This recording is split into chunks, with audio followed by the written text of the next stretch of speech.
Welcome back to the Ing Lit Hit. Today we're taking a break from Macbeth and instead we'll focus in good detail on a quotation from An Inspector Calls. In fact, we're going to zoom in on the first 3 sentences of the play, the start of the setting description. Here it is. The dining room of a fairly large suburban house belonging to a prosperous manufacturer. It has good solid furniture of the period. The general effect is substantial and heavily comfortable, but not cosy and homelike. This setting description gives a sense of the atmosphere and mood on stage, even before we've met any of the characters. And more subtly, it grounds the play and its thematic core. As we look at these lines, we'll explore the themes of family, social position, and responsibility. Our title today is taken from the 1964 ballad by Dionne Warwick, A House is Not a Home. It goes like this. A room is still a room, even when there's nothing there but gloom. But a room is not a house, and a house is not a home. The age-old question is, what makes a house a home? In her 2018 article for The Guardian, Natalie Walton says, what makes a home? It seems like a simple question, but the answer is a little more complex. In many ways, homes embody how we live and see ourselves. Well, I think if we're to take anything away from today's video, it's that the Burlings' home, as described by Priestley, embodies how they live and see themselves, but also, crucially, how Priestley sees the capitalist bourgeoisie that they represent. It will become very clear as we examine this quote that a house is definitely not a home. I want us to notice 4 things about these lines. First, that the Burlings' privileged lifestyle and bourgeois status is made clear. Second, that the solidity and security of the set accentuates the Burlings' eventual fall. Third, that for all their apparent stability, concealed familial tensions are evident, even at this early stage. Finally, that the dining room in all its unhomeliness and singularity represents the Burlings' egocentricity and ignorance. First then, the Burlings are quite evidently privileged. We see this in the description of Mr. Burling as a prosperous manufacturer. The Burlings are motivated by making profit rather than by the interests of the people. Karl Marx outlined that there are 2 broad classes in society, the bourgeoisie, who own the money and control the means of production, and the proletariat, the workers. Marx and Engels, in the Communist Manifesto, said this: the bourgeoisie, wherever it has got the upper hand, has put an end to all feudal, patriarchal, idyllic relations. It has pitilessly torn asunder the motley feudal ties that bound man to his natural superiors, and has left remaining no other nexus between man and man than naked self-interest, than callous cash payment. The Burlings' one-dimensional view of life, through the lens of business and financial power, is revisited continuously throughout the play.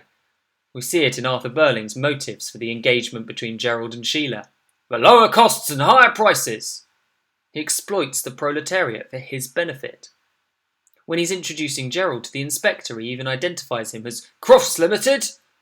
His reputation is defined by his commercial worth. We see it in his rejection of Eva Smith's fair pay lobbying. I refused, of course. The blasé adverb of course shows his naked self-interest in Mark's words.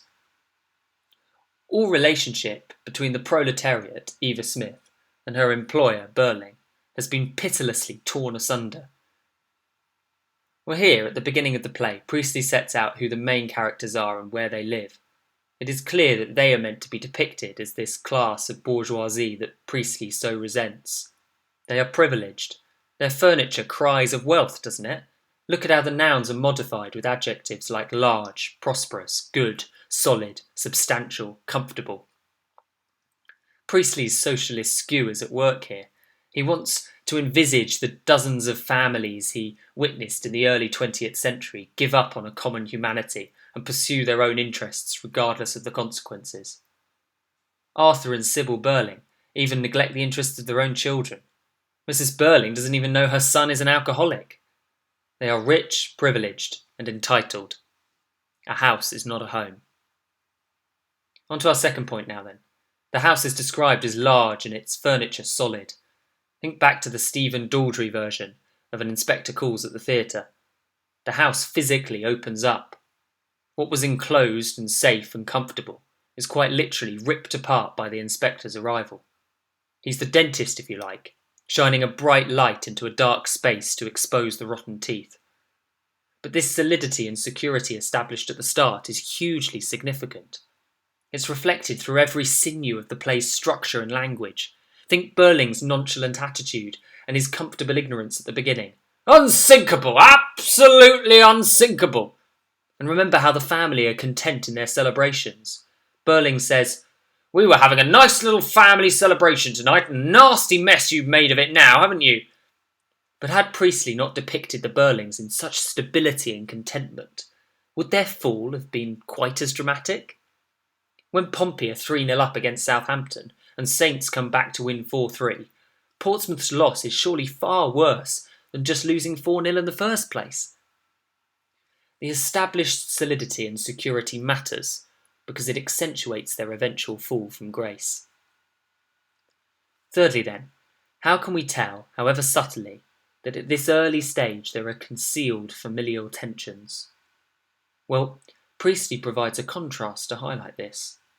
After the first couple of lines, an audience in 1945 might have found themselves beginning to respect this family, maybe even like them. They are honourable pillars of society, contributors to the economy. Think prosperous manufacturer. But Priestley turns it all around with a clever contrast. The house is substantial and heavily comfortable, but not cosy and homelike. A house is not a home. As the audience, we're left wondering why it isn't cosy and homelike. Are there underlying conflicts within the household? Is everything as it seems? We immediately question whether what appears to be the case is merely a facade. Priestley orientates our mentalities at this early stage, so that we are at one with the inspector's aims. There is something to investigate here. There are rotten teeth to expose. It all comes pouring out through the course of the play, but let's just look at one example.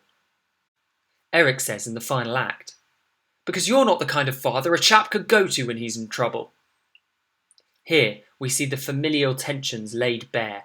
Once concealed behind the facade of wealth and prosperity, the inspector rips apart the very fabric of their privileged existence and exposes the rotting threads. A house is not a home.